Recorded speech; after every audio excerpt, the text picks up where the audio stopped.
అమలు చేసినటువంటి సంక్షేమం, ఈ రాష్ట్రంలో చేసినటువంటి అభివృద్ధికి ప్రజలు ఏ విధంగా బ్రహ్మరథం పడుతున్నారనేటువంటి విషయం ఈరోజు గుంటూరు పశ్చిమలో ఏ విధంగా ప్రజలు తరలివచ్చి మద్దతు తెలుపుతున్నారో, జగనన్న పాలన మీద వాళ్ళకు ఉన్నటువంటి అభిప్రాయాన్ని వాళ్ళు ఏ విధంగా కూడా పెద్ద ఎత్తున దీవెనల ద్వారా అందిస్తున్నారో ఇక్కడ ఉన్నటువంటి మీ మీడియా మిత్రులారా ఇప్పుడే మన గుంటూరు బస్సులో ఇక్కడే చూడటం జరిగింది.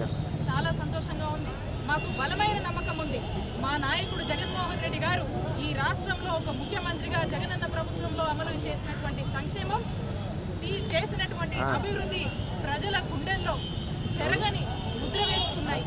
మరి ఈరోజు అమలు చేసినటువంటి అనేక సంక్షేమ పథకాలు ఏవైతే ఒక సర్వీస్ ఓరియంటెడ్గా చేశారో, ఈరోజు ప్రజల వద్దకే ప్రభుత్వ పాలనను తీసుకొచ్చారో, ప్రజలకే ఈరోజు ప్రభుత్వాన్ని ప్రజల దగ్గరికే తీసుకొచ్చి ఈరోజు ఏవైతే సేవలు అందించారో, మాకు ఇవన్నీ కూడా మనం చూసినట్టయితే ఈరోజు రాష్ట్రంలో ఉన్నటువంటి మనం చూసినట్టయితే రైతులు కావచ్చు, ఈరోజు విద్యా వైద్యం కావచ్చు, ఈరోజు అక్కచెల్లెమ్మలకు అందరూ కూడా ఫైనాన్షియల్ అసిస్టెన్స్ ప్రొవైడ్ చేయడంలో చేసినటువంటి మేలు మరి ఈ రాష్ట్రంలో, మరి ఆంధ్రప్రదేశ్ రాష్ట్ర చరిత్రలో ఏ రాజకీయ నాయకుడు, ఏ రాజకీయ పార్టీ చేయనటువంటి దిశగా మరి మన ముఖ్యమంత్రి గారు ముందుకు అడుగులు వేసినటువంటి తీరు ప్రజలందరూ కూడా చూశారు. ప్రజలందరూ కూడా చాలా సంతోషంగా ఉన్నారు.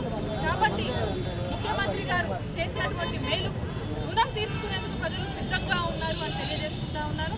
అలాగే ఇక్కడ గుంటూరు వెస్ట్లో కూడా ఈసారి వైఎస్ఆర్ కాంగ్రెస్ పార్టీ విజయం సాధిస్తుందనే నమ్మకం ఇప్పుడు ఉన్నటువంటి కార్యకర్తలందరూ కూడా ఏ విధంగా మద్దతు తెలియజేయడానికి వచ్చి మరి అందరూ కూడా వారి యొక్క మద్దతు దీవెనలు ఇచ్చారో మనకు స్పష్టంగా అర్థమవుతా ఉంది. కాబట్టి అందరం కూడా కలిసికట్టుగా గుంటూరు వెస్ట్లో వైఎస్ఆర్ కాంగ్రెస్ పార్టీని గెలిపించబోతున్నామని తెలియజేసుకుంటున్నాను. అలాగే ఈరోజు రజనమ్మ నామినేషన్ అని ఇంత పెద్ద ఎత్తున గుంటూరు పశ్చిమ ప్రజలందరూ కూడా వచ్చి ఈరోజు అభ్యర్థిగా నన్ను, అలాగే మా ఎంపీ అభ్యర్థి అయినటువంటి మా ఎంపీ రోసయ్య గారిని, వారిని కూడా ఈరోజు నిండు దీవెనలు ఇవ్వడము, మరి వాళ్ళందరూ కూడా వచ్చినందుకు ప్రతి ఒక్కరికి కూడా ప్రతి డివిజన్కి సంబంధించినటువంటి ప్రతి కార్యకర్తకు, నియోజకవర్గం